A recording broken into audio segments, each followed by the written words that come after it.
اعوذ باللہ من الشیطان الرجیم بسم اللہ الرحمن الرحیم وابتلوا الیتاما، اور یتیموں کو آزماتے رہو، حتی اذا بلغوا النکاح،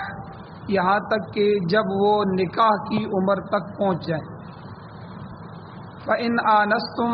پس جب تم معلوم کر لو، محسوس کر لو، منہم ان یتیموں میں، رشدن سمجھ بوجھ کو، کہ اب وہ سمجھدار ہو گئے ہیں، تو فَادْفَعُوا إِلَيْهِمْ أَمْوَالَهُمْ، تو دے دو ان کو ان کے مال، حوالے کر دو ان کے مال۔ وَلَا تَأْكُلُوهَا، اور نہ کھاؤ ان یتیموں کے مال میں سے، اسرافاً وبداراً، اسراف یعنی فضول خرچی کرتے ہوئے، حد سے بڑھتے ہوئے، وبداراً اور جلدی جلدی کرتے ہوئے، ان یکبروا، اس بات سے کہ وہ بڑے ہو جائیں گے، ان کے بڑے ہونے کی وجہ سے کہ پہلے پہلے ہم ان کا مال کھا لیں، ایسا بھی نہ کرو۔ ومن کان غنیا، اور جو شخص تم میں سے غنی ہو، مالدار ہے، فلیستعفف، اس کو چاہیے کہ وہ یتیم کے مال سے بچتا رہے۔ ومن کان فقیرا، اور جو تم میں سے فقیر آدمی ہے، فلیأکل بالمعروف، بس چاہیے کہ وہ کھائے دستور کے مطابق۔ فَإِذَا دَفَعْتُمْ إِلَيْهِمْ أَمْوَالَهُمْ، پس جب تم دے دو ان یتیموں کو ان کے مال، تو فَأَشْهِدُوا عَلَيْهِمْ، تو ان پر تم گواہ بنا لو۔ وَكَفَى بِاللَّهِ حَسِيبًا، اور اللہ تعالیٰ حساب لینے والا کافی ہے۔ سورۃ النساء کی آیت نمبر 6 آپ کے سامنے تلاوت ہوئی ہے، آپ نے ترجمہ سماعت فرمایا۔ بہت سارے احکام یتیموں کے متعلق اللہ تعالیٰ نے اس آیت میں بیان فرمائے ہیں، اور یہ 6 آیت ہے، اور اس کے بعد 4 آیتیں اور مزید بھی ہیں، تو تقریباً 10 آیتوں تک یتیموں کے مالوں کے متعلق اللہ تعالیٰ نے ان کے حقوق کا تحفظ کرتے ہوئے بہت سے مسائل بیان فرمائے۔ اس آیت کا درس کا پہلا حصہ کل گزر چکا ہے، جس میں ہم نے 3-4 مسائل کل سمجھے تھے۔ پہلا مسئلہ یہ تھا کہ پیچھے اللہ تعالیٰ نے فرمایا کہ جب بچہ یتیم ہو جائے تو ان کے جو ولی ہیں، چاہے وہ ولی بڑا بھائی بن جائے یا چچا بن جائے یا اور کوئی اس طرح اپنے خاندان میں سے ولیوں میں سے، وہ کفالت کرنے لگے اور وہ ان کے کفیل بنے، تو ان کے لیے اللہ نے فرمایا کہ ان کے مال تم اپنے انتظام میں لے لو، یتیموں کے مال، کیونکہ ان کے مال اگر ان کے پاس ہوں گے، وہ بچے ہیں، ان کو ضائع کر دیں۔ اب آج کی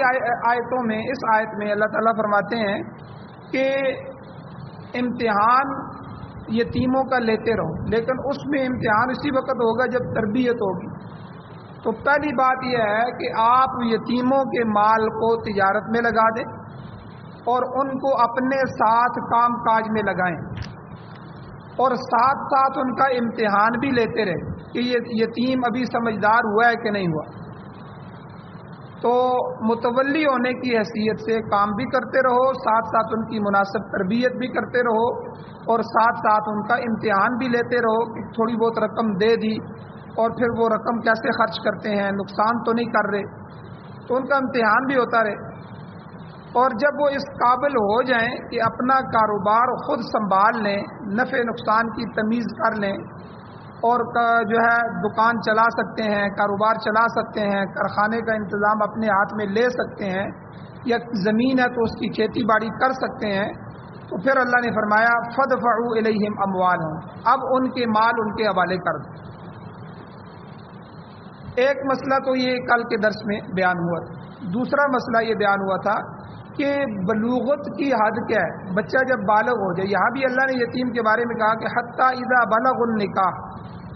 جب وہ نکاح کی عمر تک پہنچ جائیں، یعنی بالغ ہو جائیں۔ تو بچہ بالغ کب ہوتا ہے؟ کل اس میں فقہا کا جو اختلاف تھا اس کو بھی بیان کیا گیا، اور سن بلوغت کس عمر سے شروع ہوتا ہے اس کی بھی تفصیل بیان کی گئی۔ تو بہرحال اس میں مسئلہ یہ ہے کہ اگر بچے کو احتلام ہو جائے اور بچی کو ماہواری آ جائے، تو یہ ان کی حقیقی اور پکی جو ہے وہ بلوغت شروع ہو جاتی ہے، چاہے وہ 12 سال کی عمر میں ہو، چاہے 13 سال کی عمر میں ہو، چاہے 14 سال کی ہو۔ اگر یہ دو علامتیں نہ نظر آئیں، ابھی شروع نہ ہوں، تو زیادہ سے زیادہ 15 سال کی عمر میں دونوں بچے بالغ سمجھے جائیں۔ ایک مسئلہ تو یہ بیان ہوا۔ تیسرا مسئلہ کہ یتیم کے مال میں ناجائز تصرف نہ کرو، وَلَا تَأْكُلُوهَا إِسْرَافًا وَبِدَارًا۔ ایک تو یتیم کے مال کو اسراف کرتے ہوئے، فضول خرچی کرتے ہوئے، حد سے بڑھتے ہوئے استعمال نہ کرو، یعنی ایسے ناجائز طریقے استعمال نہ کرو جس سے یتیم کا مال ضائع ہو جائے۔ جہاں ضرورت نہیں ہے وہاں بھی یتیم کا مال لگا رہے ہیں۔ اور وَبِدَارًا، دوسری چیز اللہ نے فرمایا جلدی جلدی کر کے یتیم کا مال نہ کھاؤ، کہ اَن يَكْبَرُوا، اس ڈر سے کہ وہ تو بڑے ہو رہے ہیں، اب جب بڑے ہو جائیں گے پھر ہمیں موقع تو نہیں ملے گا کھانے کا، اب موقع ہے ہم خوب کھا لیں، تو اس سے بھی یتیم کا مال ضائع ہو جائے گا۔ یہ دونوں راستے، یعنی فضول خرچی بھی نہیں کرنی اور اس کے بڑے ہونے کے خوف سے جلدی جلدی کر کے بھی ان کا مال استعمال نہیں کرنا، تو ایسا نہ ہو کہ یتیم کا مال اڑ جائے، ختم ہو جائے۔ تو اس لیے علماء فرماتے ہیں کہ بوقت ضرورت اور بقدر ضرورت ان کے مال کو خرچ کیا جائے۔ اس کی تفصیل بھی کل بیان ہوئی۔ چوتھا مسئلہ کل یہ بیان ہوا تھا کہ ایک سوال پیدا ہوتا ہے کہ ایک یتیم کا متولی ہے، یتیم یعنی اس کا والد کو فوت ہو گیا، اب چچا اس کا متولی بنا، کفیل بنا، یا بڑا بھائی بنا، یا کوئی اور قریبی رشتہ دار ہے، یا دادا ہے۔ اب وہ ان کے مال کو تجارت میں لگا رہا ہے، ان کے مال کی حفاظت کر رہا ہے اور ان کے لیے وقت نکال رہا ہے، اپنی استعداد اور قوت خرچ کر رہا ہے، تو کیا وہ اپنی مزدوری لے سکتا ہے، اپنا معاوضہ لے سکتا ہے؟ اس کے جواب میں اللہ تعالیٰ نے فرمایا کہ آدمی متولی کفیل دو قسم کے ہوتے ہیں، یا تو وہ خود مالدار ہوں گے یا خود وہ غریب فقیر ہوں گے۔ ومن کان غنیا، اگر وہ مالدار ہیں تو فلیستعفف، پھر ان کو معاف کر دیں، پھر ان سے بچیں، ان سے معاوضہ نہ لیں، اپنی پیش کردہ خدمات کو اللہ کی رضا کے لیے پیش کریں، اللہ کی رضا کے لیے یتیم کی پرورش کریں اور اس کا بڑا ثواب۔ اور اگر ومن کان فقیرا، وہ متولی اور کفیل آدمی وہ فقیر ہے، تو اللہ تعالیٰ فرماتے ہیں کہ فَلْيَأْكُلْ بِالْمَعْرُوفِ، پھر دستور کے مطابق اس میں سے کھا سکتا ہے، یعنی جو عام لوگ اگر اتنا وقت دیں تو ان کو جتنی مزدوری دی جا سکتی ہے تو یہ بھی اتنی مزدوری لے سکتے ہیں، اس سے کم لے سکتے ہیں۔ تو یہ دستور کے مطابق اپنا معاوضہ یہ اس کی خدمت کا یا اس کو وقت دینے کا لے سکتے ہیں۔ اور اسی طرح حضرت مفتی شفیع صاحب رحمۃ اللہ علیہ کا بیان ہوا تھا کہ یہاں ان آیتوں سے اللہ تعالیٰ کے دو قانون نکلتے ہیں۔ ایک قانون تو کل بیان ہو گیا تھا کہ یہ آیت صرف یتیم کے مال کے سلسلے میں نہیں ہے، بلکہ اس کا اطلاق ہر قومی اور ملکی ادارے کی خدمات کے سلسلے میں بھی ہوتا ہے۔ اس حکم کے تحت حکومت کے ادارے بھی آتے ہیں، خصوصاً محکمہ اوقاف ہے، تعلیمی محکمے ہیں، انتظامی دفاتر ہیں، مساجد اور مدارس ہیں،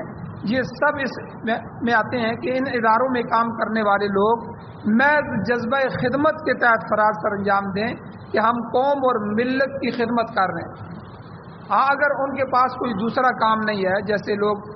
سرکاری نوکری میں لگ جاتے ہیں تو ان کے پاس دوسرا کام نہیں ہوتا تو پھر وہ اس سے تنخواہ لے سکتے ہیں، لیکن کبھی بھی سرکاری اثاثوں کو نقصان نہ پہنچایا جائے۔ اور جس طرح اپنے ذاتی گھر بار کا خیال رکھا جاتا ہے، کوئی آدمی بھی اپنے ذاتی گھر بار کو نہیں لوٹتا اور اپنے ذاتی گھر بار کی خدمات میں جو ہے وہ کمی پیشی نہیں کرتا، اسی طرح جو قوم اور ملت کے کام ہیں تو قوم اور ملت کا جو ملازم ہے اس کو بھی قوم اور ملت کے اثاثوں میں اور ان کے اوقات میں گڑبڑ نہیں کرنی چاہیے، ورنہ اللہ کے ہاں یہ جواب دہ ہو۔ ایک مسئلہ تو ان آیتوں سے یہ نکل رہا، اور دوسرا مسئلہ مفتی صاحب فرماتے ہیں کہ اس اسراف کی ممانعت، فضول خرچی کی ممانعت سے ایک بات یہ سمجھ آئی کہ یہ مسئلہ صرف یتیم کے ساتھ مخصوص نہیں ہے کہ آپ یتیم کے مال میں فضول خرچی نہ کریں، بلکہ فضول خرچی پوری قوم اور ملت کے ساتھ خیانت کے مترادف ہے۔ اگر اس کا مواخذہ دنیا میں نہ بھی ہو سکا تو آخرت میں لا محالہ یقینی طور پر اس کا حساب دینا پڑے۔ جس طرح گزشتہ آیت میں، پچھلی آیت میں اللہ تعالیٰ نے فرمایا کہ بے عقلوں کو مال سپرد نہ کرو، وہ اس کے اہل نہیں ہیں، اپنی عورتوں اور بچوں کو اپنی زندگی میں ہی مال تقسیم کر کے نہ دے دو کیونکہ وہ اہل نہیں ہے۔ اسی طرح یہاں سے یہ مسئلہ بھی نکلتا ہے اس آیت سے کہ کسی ایسے شخص کو عہدہ یا منصب دینے سے شریعت نے منع کیا ہے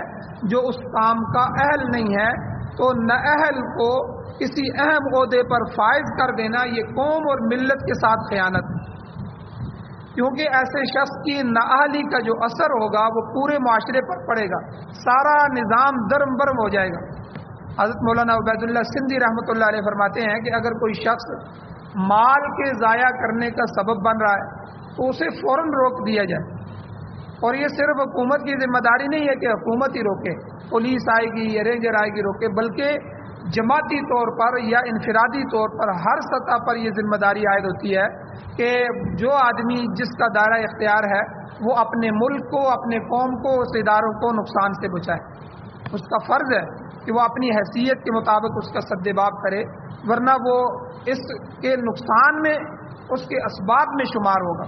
جو آدمی دیکھ رہا ہے کہ ملک کا، قوم کا نقصان ہو رہا ہے، لیکن بدقسمتی کی بات یہ ہے کہ خود ہمارے حکومت کے نمائندے فضول خرچی پر تلے ہوئے، وہ دوسروں کو کیا روکیں گے۔ اور یہاں رشوت عام ہے، کرپشن عام ہے، ہر بندہ جس کے ہاتھ جتنا لگ رہا ہے وہ ملک کو اور قوم کو لوٹ رہا ہے، اور وہ یہی سمجھتا ہے کہ وہ بیدارن این یکفروا، جس طرح یتیم کے بڑے ہونے سے پہلے اس کو لوٹ لو، اس کا مال خرچ کر لو۔ اللہ نے منع فرمایا یہ بھی ابھی میری سروس پوری ہو جائے گی پھر کون جو ہے وہ لے سکے گا، بس جب تک سروس ہے جو ہے اتنے سال گزر گئے ہیں، اتنے رہ گئے ہیں، جلدی میں قوم کو لوٹ لوں، جلدی میں کرپشن کر لوں، جلدی میں جو ہے وہ سود کے اور رشوت کے معاملات کر لوں۔ ہر بندہ جو ہے وہ اس ملک کو اور اس ملک کے اداروں کو اپنی جو ہے کرسی کے حساب سے، اپنی حیثیت کے حساب سے وہ لوٹ رہا ہے، کرپشن کے بازار گرم ہے۔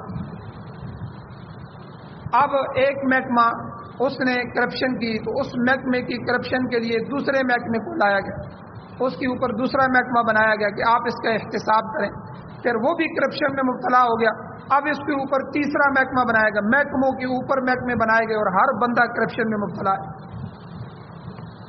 اور بلکہ معاملہ ہر جگہ الٹ ہی جا رہا ہے، ہر حکومتی سطح پہ دیکھا جائے، اجتماعی سطح پہ دیکھا جائے، انفرادی سطح پہ دیکھا جائے، فضول خرچی، اسراف، تبذیر، بے دریغ ان چیزوں کا ارتکاب کیا جا رہا ہے۔ قبر پرستی پر اور عرسوں پر، گنبدیں بنانے پر، چڑھاوے چڑھانے پر اور پرتکلف دعوت، سرکاری جو ہے لوگ دیکھیں آپ، تھوڑی سی کوئی ڈیلیگیشن آتا ہے یا باہر سے کوئی آتے ہیں تو پرتکلف دعوتیں، 100 قسم کے کھانے جو ہے وہ 8-10 بندوں کے لیے پکائے جا رہے ہیں قوم کے پیسے سے، اور بلا ضرورت استقبال۔ اب ایک بندہ آتا ہے اور آ کر جو ہے وہ ٹھیک ہے اپنا کام کرے، اس سے بات چیت کی جائے، اس کو رخصت کر دیا جائے، جو کچھ ہو سکے اس کے لیے خدمت کر دی جائے، کیونکہ آپ سرکاری خزانے کو استعمال کر رہے ہیں، لیکن بلا ضرورت اس کا استقبال کیا جاتا ہے اور ان پر کروڑوں روپے جو ہے وہ قوم کے ضائع کیے جاتے ہیں۔ اس کے علاوہ پھر انفرادی طور پہ دیکھا جائے، شادی کے معاملات، غمی کی رسومات، کتنا روپیہ، پیسہ اور کتنا اناج اور غلہ ضائع کیا جاتا ہے، مگر کوئی پوچھنے والا نہیں۔ ہر شخص دوسرے سے آگے بڑھنے کی کوشش میں، وہ یہ نہیں سمجھتا کہ وہ یہ رسم بد جاری کر کے ملک کو اور ملت کو کتنا نقصان پہنچا رہا ہے۔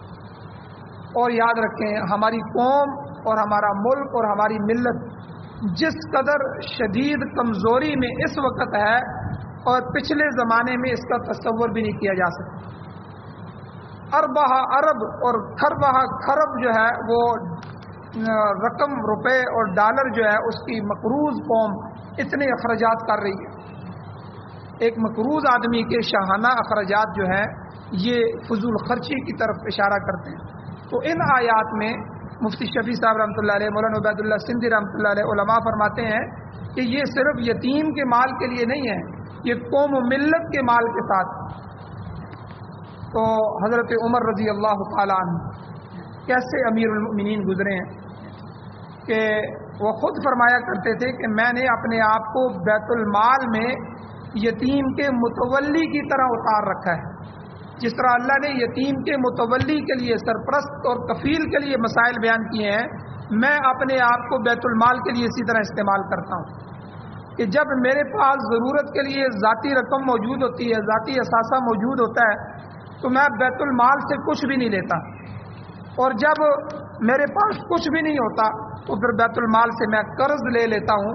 جب کچھ میرے پاس آ جاتا ہے تو میں وہ قرض واپس کر دیتا ہوں۔ حالانکہ یاد رکھیں وہ حاکم وقت تھے، وہ اپنی تنخواہ بیت المال سے لے سکتے تھے، لیکن ان کی شان عالی ہے، ان کی بڑی شان ہے کہ ضرورت مند کو اپنی خدمات کا معاوضہ لینا شرعی طور پر جائز ہے، لیکن اس کے باوجود تقویٰ ان کا دیکھیں کہ وہ اپنی تنخواہ کو بھی اس کو واپس کر رہے ہیں۔ میں آپ کو آپ کے شہر کا واقعہ سناتا ہوں۔ ہمارے یہاں بہت بڑے عالم دین تھے، ابھی 3 سال پہلے 4 سال پہلے فوت ہوئے ہیں، حضرت استاد جی مولانا عبدالغفور صاحب رحمہ اللہ۔ یہ ہمارے بہت بڑے پیر اور بزرگ حضرت خواجہ خان صاحب خواجہ خان محمد صاحب کندیا شریف والے اور رحمہ اللہ تعالی، ان کے خلفاء میں سے تھے، بڑے خلیفہ میں سے استاد جی مولانا عبدالغفور صاحب رحمہ۔ میں ان کے جو صاحبزادے ہیں حضرت مولانا زکریا صاحب دامت برکاتہم، ان کے پاس میں ان کی تعزیت کے لیے گیا تو انہوں نے مجھے بڑا عجیب واقعہ سنایا۔ وہ کہتے ہیں کہ ہمارے والد صاحب 70 کی دہائی میں یہاں شہر کی جامع مسجد میں آئے، ٹیکسلا شہر کی بڑی جامع مسجد میں وہ امام خطیب رہے ہیں، ابھی 4 سال پہلے 3 سال پہلے فوت ہوئے ہیں۔ وہ کہتے ہیں 70 کی دہائی میں، اب 76 میں 76 میں 1978 میں وہ جامعہ میں آئے، یعنی 40 45 50 سال خدمت کی ہے مسجد کی۔ وہ کہتے ہیں جب اس مسجد میں آئے تو ان کی 200 یا 300 روپے تنخواہ تھی، پھر 10-12 سال بعد 500 روپے ہو گئی، پھر اسی طرح 1000 روپے ہوگی۔ کہتے ہیں جب اس زمانے میں جب فوت ہوئے ہیں تو 2000 روپیہ تنخواہ تھی، مہینے کی تنخواہ 2000 روپیہ تھی۔ اب جب وہ فوت ہو گئے تو انہوں نے ایک وصیت کی ہوئی تھی، اور اس وصیت میں کہتے ہیں بعد میں جب ہم نے بکسہ کھولا، ان کی وصیت پڑھی تو اس بکسے میں ایک تھیلا پڑا ہوا تھا، ساتھ اس میں وصیت کا کاغذ بھی پڑا ہوا تھا۔ اس وصیت میں لکھا ہوا تھا کہ اس تھیلے میں کچھ رقم ہے، اس رقم کو آپ نے مسجد والوں کو واپس کر دینا ہے۔ کہتے ہیں جب ہم نے وہ تھیلا کھولا تو 1,80,85,000 روپے کے قریب وہ رقم پڑی ہوئی تھی، اور اس میں ایک کاغذ پڑا ہوا تھا، اور اس کاغذ میں لکھا ہوا تھا کہ میں جب سے 1975 یا 78 سے جب سے میں اس مسجد میں آیا ہوں، میری جتنی بھی تنخواہ ہوتی رہی ہے وہ تنخواہ میں اپنے اس تھیلے میں ڈالتا رہا ہوں، اور آج تک جتنی رقم بن گئی ہے میں نے کبھی مسجد سے اللہ کی رضا کے علاوہ کام نہیں کیا۔ میں اس ساری تنخواہ کو اپنی موت کے بعد مسجد کے والوں کو حوالے کرتا ہوں، اور وہ 1,80,82,000 روپیہ مسجد والوں کو دے دیا۔ حالانکہ امام کا مسجد سے تنخواہ لینا ظاہر بات اس کی اپنی ضروریات ہیں، مسجد والوں کا محلے والوں کی ذمہ داری ہوتی ہے کہ وہ امام کی ضروریات پوری کرے۔ عام مزدور جو ہے وہ 8 گھنٹے ڈیوٹی دیتا ہے، امام 24 گھنٹے پابند ہے، دن رات کے اندر جو نمازیں آتی ہیں وہ 24 گھنٹے کا پابند ہو جاتا ہے، تو اس لیے وہ اور کوئی کام کاج نہیں کر سکتا۔ یہاں سے اگر کرے گا تو نمازیں ضائع ہوگی، یہ نظام درم برم ہو جائے گا۔ اس لیے حضرت عمر رضی اللہ تعالیٰ عنہ کے زمانے میں ائمہ کی تنخواہیں، پولیس اور رینجر اور ان کے جو ڈاک کا نظام انہوں نے قائم کیا تھا، سب کی تنخواہیں بیت المال سے شروع کی گئی، چونکہ یہ افراد جو ہیں اگر اپنے اپنے کاموں میں ساتھ لگے رہیں گے تو یہ سارا نظام درم برم ہو جائے۔ تو حالانکہ اس کی اجازت ہے، لیکن حضرت مولانا عبدالغفور صاحب رحمہ اللہ، ان کی شخصیت ایسی تھی، ان کا تقویٰ ایسا تھا کہ وہ اپنے 40-50 سال کی تنخواہیں جو انہوں نے جمع کی تھی وہ سب موت کے بعد وصیت کی تھی، اور ساری رقم جو ہے انہوں نے مسجد کے حوالے کر دی۔ تو حضرت عمر رضی اللہ عنہ کے جو میں واقعہ سنا رہا ہوں کہ وہ امیر المؤمنین تھے، اور وہ بیت المال میں سے تنخواہ لے سکتے تھے، اور حالانکہ ان کی تنخواہ کیا تھی؟ حضرت ابوبکر صدیق بھی آئے اور حضرت عمر بھی آئے، انہوں نے کہا کہ جتنی مزدور کی تنخواہ ہوگی ہمارے حاکم وقت کی امیر المومنین کی بھی اتنی ہوگی۔ جس طرح آج اب آپ افغانستان میں دیکھیں، افغانستان میں وزیروں کی تنخواہ اتنی ہے جتنی مزدور کی تنخواہ۔ اگر تنگی آ جاتی ہے قوم میں اور مزدور کی تنخواہ کم ہو جاتی ہے تو وزیر اور امیر المومنین کی، وزیر اعظم کی تنخواہ بھی کم ہوگی۔ مزدور جتنی تنخواہ وزیر اعظم بیت المال میں سے لے سکتے ہیں۔ بلکہ میں کل پرسوں دیکھ رہا تھا جو ہے افغانستان کے جو وزیر اعظم ہیں ان کے جو معاون ہیں 80 روپے کی جو جوتی ہے وہ انہوں نے پاؤں میں پہنی ہوئی ہے اور قوم سے خطاب کر رہے ہیں۔ اتنے سادہ لوگ۔ اور امیر المؤمنین ملا محمد عمر صاحب رحمہ اللہ، ان کی زندگی دیکھیں، اور امیر المؤمنین حضرت عمر فاروق رضی اللہ تعالیٰ عنہ کی زندگی دیکھیں کہ جو ہے 22 لاکھ مربع میل کے حکمران ہیں حضرت عمر، لیکن کپڑے کیسے پہنے ہوئے ہیں جن میں 16 ٹاکیاں لگی، ایسے کپڑے چلا رہے ہیں، حاکم وقت ہیں، اور پاؤں میں جوتی بھی جو ہے وہ اسی طرح چل رہی ہے۔ تو ان کے لیے اجازت تھی کہ وہ اپنی تنخواہ لیں، لیکن کیا فرما رہے ہیں؟ خود فرما رہے ہیں کہ جس طرح اللہ نے یتیم کے متولی کو حکم دیا ہے،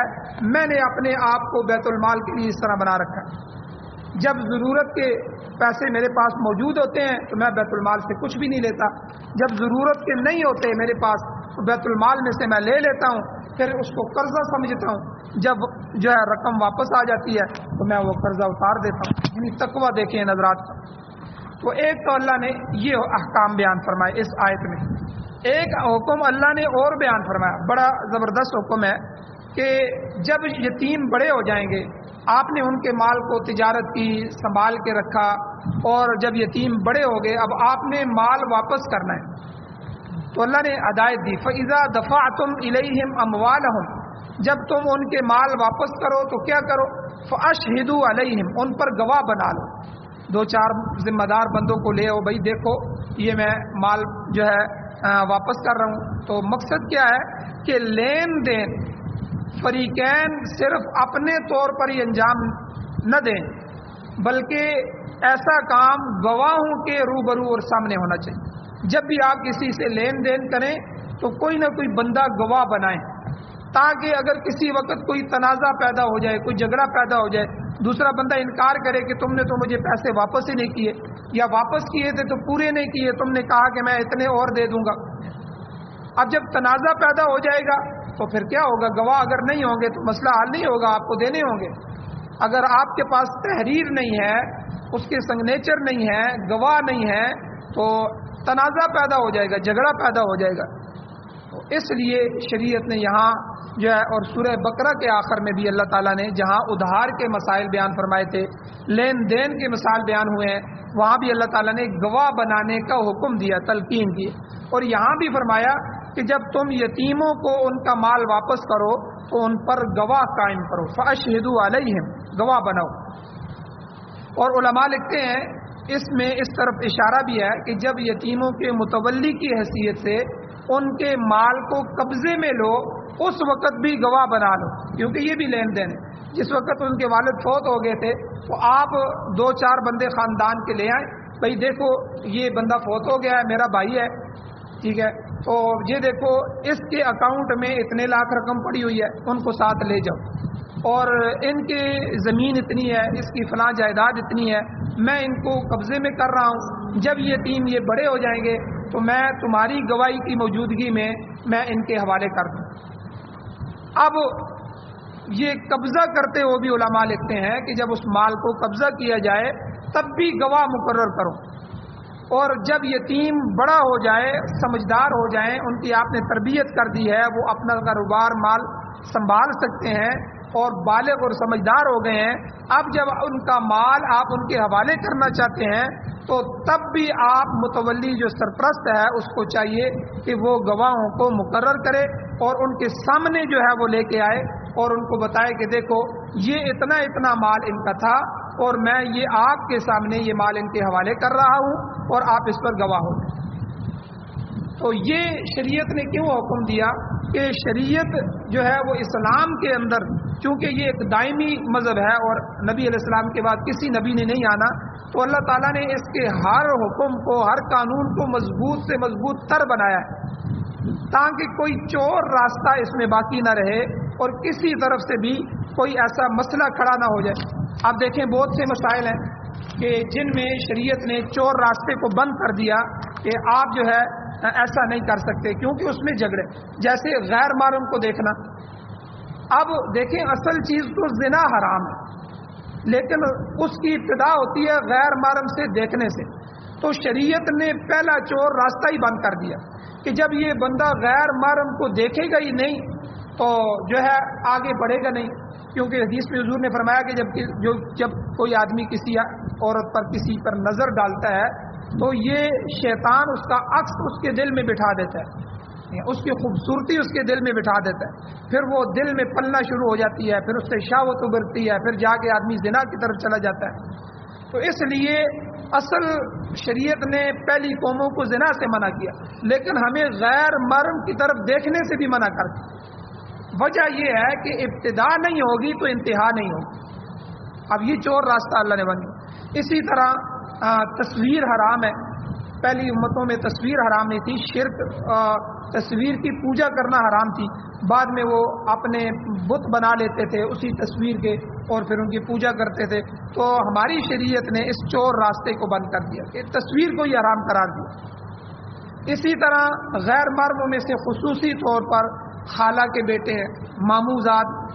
ماموں کے بیٹے ہیں، پھوپھی زاد ہیں، چچا زاد ہیں، یہ قریبی رشتے ہوتے ہیں۔ خالہ، ماموں، پھوپھی، چچا، ان کے لڑکے لڑکیوں کو آپس میں غیر محرم قرار دیا ایک دوسرے کے گھر میں، کیونکہ باہر کوئی اجنبی آپ کے گھر میں داخل نہیں ہوگا، اور یہ ایسے رشتے ہیں یہ ہر وقت آ سکتے ہیں۔ پھوپھی کا لڑکا آ رہا ہے، ماموں کا لڑکا آ رہا ہے، خالہ کا آ رہا ہے، چاچے کا آ رہا ہے، لڑکی آ جا رہی ہے، تو اس نے ان کو خاص طور پہ غیر محرم قرار دیا تاکہ ان کے آنے جانے کی وجہ سے آپ گھر میں نہ ہو، والدہ گھر میں نہ ہو، اور ہو سکتا ہے یہ دونوں نوجوان ہوں اور شیطان ان کو بہکا دے اور یہ غلط کاری میں مبتلا ہو جائے۔ اور اسی طرح تجارت میں گواہ مقرر کرنا اور اسٹام، آج کل کے زمانے میں اسٹام لکھانا، ٹھیک ہے، آپ کوئی معاملہ کریں تاکہ آگے جا کے جھگڑا پیدا نہ ہو، قطع رحمی نہ ہو، رشتے نہ ٹوٹیں، بلکہ کئی دفعہ معاملات قتل و غارت تک جا کے پہنچ جاتے ہیں، بندہ ایک دوسرے کو قتل کر دیتے ہیں۔ اس لیے شریعت نے شروع میں ہی کہہ دیا کہ آپ معاملات میں گواہ مقرر کریں۔ اور اسی طرح ہر وہ تجارت جس میں جنس معلوم نہ ہو، آپ بیچنا کیا چاہ رہے ہیں، یا رقم مجہول ہو کہ کتنی رقم دینی ہے، اس کو شریعت نے روک دیا۔ اب مثال کے طور پر جی یہ پیسے لے لیں اور جو بعد میں آپ مجھے اتنی گندم دے دینا۔ اب جب بعد وقت آتا ہے تو ہو سکتا ہے اس بندے کی گندم اچھی نہ ہوئی ہو یا خراب ہو یا وہ آپ کے قابل نہ ہو، پھر جھگڑا پیدا ہو جائے گا۔ اس لیے جو چیز بیچ رہے ہیں وہ چیز موجود ہو، شریعت کہتی ہے، اور جو رقم ہے اچھا جی بعد میں آپ پیسے دے دینا، اور بتائیں تو صحیح جی کتنے پیسے دینے، کوئی نہیں بھائی کر لیں گے، یہ جو کوئی نہیں بھائی کر لیں گے نا، تو اس سے جھگڑا پیدا ہو۔ شریعت کہتی ہے نہیں، اسی وقت پیسے جو ہے وہ آپ ختم کرو، آپس میں طے کرو کہ بھائی اتنی رقم لینی ہے آپ کو، نہیں جی اتنی نہیں میں اتنے دوں گا، نہیں جی میں اتنے دوں گا، کرتے کرتے جو طے ہو، مو جو ہے پاؤ تول بول کرو اور جو ہے مول کر لو، اور اس سے جو بھی طے ہو جائے اس رقم کو متعین کرو۔ تو شریعت نے ہر چور راستے کو بند کیا ہے تاکہ جھگڑا پیدا نہ ہو۔ اس لیے یہاں بھی اللہ تعالیٰ نے یتیم کے مسئلے میں بھی فرمایا کہ جب آپ یتیموں کے مال ان کے حوالے کرنے لگو تو ان پر گواہ مقرر کر لو۔ آگے آخری بات اللہ نے فرمائی کہ لین دین میں دیانتداری کا قانون اللہ نے بیان فرمایا، اور فرمایا کہ اگر تم اس کی پابندی نہیں کرو گے تو یہ نہ سمجھنا کہ تمہیں کوئی پوچھنے والا نہیں، تم کسی نہ کسی طرح دنیا کی قانون کے نظر سے تو بچ جاؤ گے یتیم کا مال کھا کے اور اسراف کر کے، مگر یاد رکھو وَكَفَى بِاللَّهِ حَسِيبًا، تمہارا حساب لینے کے لیے اللہ کافی۔ جب اس کے دربار میں حاضر ہوگے تو پھر وہاں کوئی ہیلا، کوئی بہانہ نہیں چلے گا، وہاں پائی پائی کا، روپے روپے کا، ایک ایک آنے کا حساب دینا ہو۔ عام طور پر مال اور دولت انسان کی کمزوری ہوتی ہے، اس کی چمک دمک دیکھ کر لوگ جائز اور ناجائز کی تمیز اور فرق کھو بیٹھتے ہیں، تنخواہ کے نام پہ، وظیفے کے نام پہ، بچے کے نام پہ، ٹھیک ہے، اور الاؤنس کے نام پہ مختلف ناموں سے روپیہ اکٹھا کیا جاتا ہے، تو یاد رکھیں معاملہ تعلیم کا ہو یا تبلیغ کا ہو، فتویٰ نکاح کا ہو یا طلاق کا ہو، جب انسان کے دل میں دولت کی ہوس پیدا ہو جاتی ہے تو تقوی کی پونجی ختم ہو جاتی ہے، تقوی ختم ہو جاتا ہے، پھر ایمان کا جنازہ، تقوی ختم ہو گیا تو ایمان نکل گیا، اور ایمان گیا تو دیانت نام کی کوئی چیز باقی نہیں رہتی، انسان صرف لالچ کا بندہ ہو کے رہ جاتا ہے، وہ خدا کا بندہ نہیں، اس سے انسانیت ختم ہو جاتی ہے۔ اس وقت انسان بھول جاتا ہے کہ اس کا مواخذہ بھی ہوگا، کوئی حساب بھی لینے والا ہوگا، اس لیے اللہ نے فرمایا یاد رکھنا وکفا باللہ حسیبہ، اللہ حساب لینے والا کافی ہے، میں نے یہ حکم تمہارے سامنے بیان کر دیے ہیں، تم نے ان پر عمل کرنا ہے، اگر عمل نہیں کرو گے تو ایک دن ہوگا کہ میرے سامنے لائے جاؤ گے تو ایک ایک روپے کا حساب دینا ہوگا۔ اللہ جل شانہ سے دعا ہے اللہ ہمیں عمل کی توفیق عطا فرمائے، آمین۔ الحمدللہ رب العالمین والعاقبۃ للمتقین والصلاۃ والسلام علی رسول النبی الکریم۔ یا اللہ ہماری کمیوں کو تائیوں کو معاف فرمائیے، درگزر فرمائیے، صغیرہ کبیرہ گناہوں کو معاف فرمائیے، قرآن و سنت کی حکومت نصیب فرمائیے، امارت اسلامیہ خلافت راشدہ کا قیام نصیب فرمائیے۔ یا اللہ ہماری زندگیوں میں انقلاب پیدا فرمائیے، یا اللہ اپنے سجدے سے محروم نہ فرمائیے، یا اللہ قرآن کے اندر جو بھی احکامات بیان ہوئے عمل کرنے کی توفیق عطا فرمائیے، بیماروں کو شفا عطا فرمائیے۔ صلی اللہ تعالی علی خیر خلقہ محمد وآلہ وصحبہ اجمعین برحمتک یا ارحم